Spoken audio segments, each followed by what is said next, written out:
This is Sandeep Gupta, former Pepperdine alum. Thanks for taking the time to do this, Sandeep. I appreciate it. Hopefully students will find this pretty useful. So, can you just start out by telling me a little bit about your background prior to going to business school at Pepperdine? I graduated from UC Berkeley in 1999 and started working in the Silicon Valley as a programmer for a couple years. It was great when I got there. The internet boom was booming and got a ton of stock options. Did quite well there, and after about 2 years, I kind of plateaued and wanted to do something different. I tried sales engineering there for a while, and after our company started retracting because of the big internet bust in 2001, I decided to go to B school. Applied to a bunch of schools, got into Pepperdine, and started doing, studying again, which is something I never thought I would do after Berkeley. But it was a good time for me, and after business school, I graduated in 2002 and started working in finance. So, tell me a little bit about your experience right after business school, in terms of looking for a job, in terms of the challenges you faced, in terms of what your overall experience was. So my situation was a little different than the normal MBA students. I did the 2-year full-time program at Pepperdine.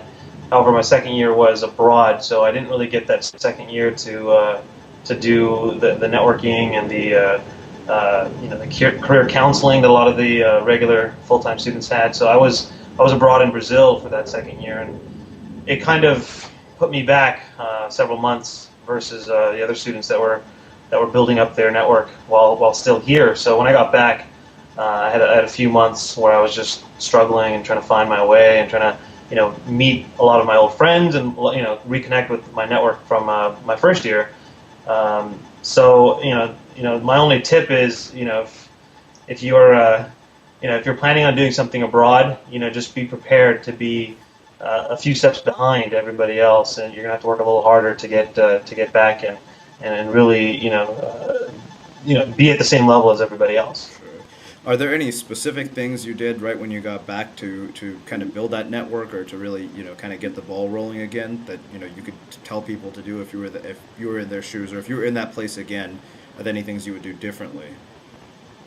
Well, you got to just plan for it. I got lucky because I had my parents close by, so I kind of had them to fall back on for a few months. But if I didn't have that, I would have been unemployed and without a place to live for a couple months. Just plan for it. Plan for a couple months. Possibly not making income. Looking for jobs, unless of course you have something lined up before you do your study abroad. Then you're set. That's probably another thing that I could have done. But my original plan was to stay in Brazil for another year, and that didn't work out. So I kind of got stuck back in California. So that's basically it. All right, great.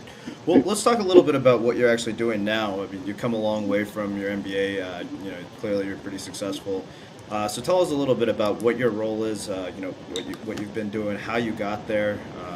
How'd you end up at this place, and kind of just give me a little bit of your story about that.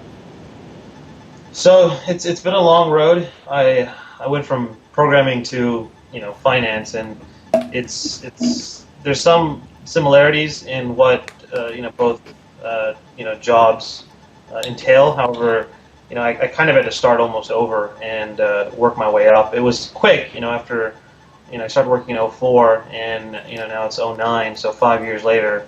Definitely further along than I would have been if I stayed in programming, but it took time. So I started as a kind of like a junior analyst and worked my way up, and now I'm a director of analytics at an internet retail company in Irvine. So it's been a long journey. If anybody else is considering making that change, it's going to be tough. You kind of feel like you have to almost start over and do a lot of the grunt work that you thought you were done with before B school.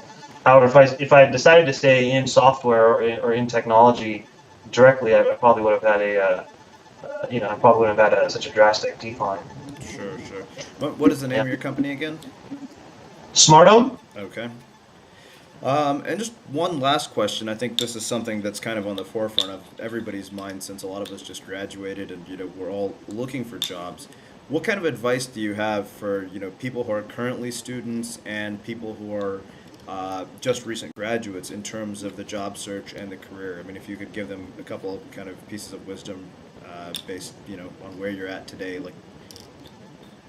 Okay, well, I've done and tried everything. I think one of my strategies now, or more recently, was trying to find people within the right companies. So make a list of like 5 or 10 companies that you really like, that you really like to get into, and start finding people in those companies and finding ways to meet those people via Facebook or LinkedIn or friends, however it may be, and just start talking to them and get your name out, and get to meet the people, just like just the normal networking tips that you get from B School, but just focus it on a couple companies that you really like. And it takes time. You're not going to get anything overnight. You got to just work at it, and you'll eventually get your name out there. And then when an opportunity does come up, boom, you'll be the first person that somebody thinks about. Great. So, Well, thanks again for taking the time to do this. Yeah, you're our first interview for Bizskoolblog, so I'm hoping that students will enjoy this, and I think that they'll probably find it tremendously useful. Again, thanks for your time, and look forward to talking to you again in the near future. no problem. All Good right. luck.